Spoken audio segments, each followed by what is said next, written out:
20 June Copa আমেরিকায় trophy ধরে রাখার অভিযান শুরু করবে আর্জেন্টিনা। এর আগে যুক্তরাষ্ট্রে 2টি প্রীতি ম্যাচ খেলবেন লিওনেল মেসিরা।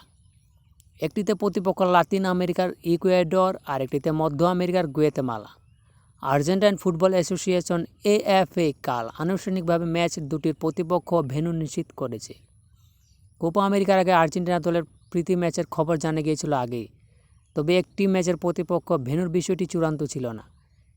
AFA ওয়েবসাইটে প্রকাশিত বিজ্ঞপ্তিতে জানানো হয়েছে 9 জুন শিকাগোর সোলজার ফিল্ড স্টেডিয়ামে ইকুয়েডরের বিপক্ষে খেলবে আর্জেন্টিনা, আর গুয়েতেমালার বিপক্ষে ম্যাচটি হবে 14 জুন ওয়াশিংটন ডিসিতে।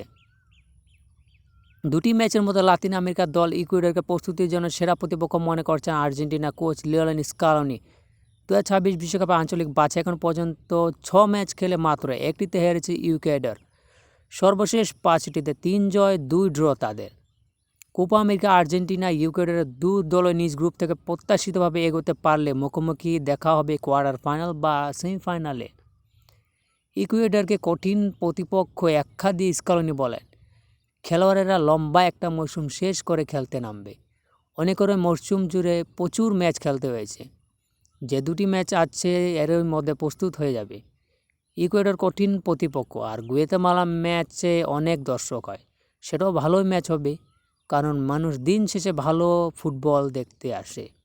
এদিকে কোপা আমেরিকার প্রতিটি দলকে 23 জনের পরিবর্তে 26 জনের স্কোয়াড ঘোষণার সুযোগ দিয়েছে আয়োজক কর্তৃপক্ষ। এর আগে উয়েফা এবারের ইউরো 26 জনের দলের অনুমোদন দিয়েছে। কোপা আমেরিকা আর্জেন্টিনার প্রথম ম্যাচ 20 জুন কানাডার বিপক্ষে আটালান্টার মার্সিডিজ বেঞ্জ স্টেডিয়াম।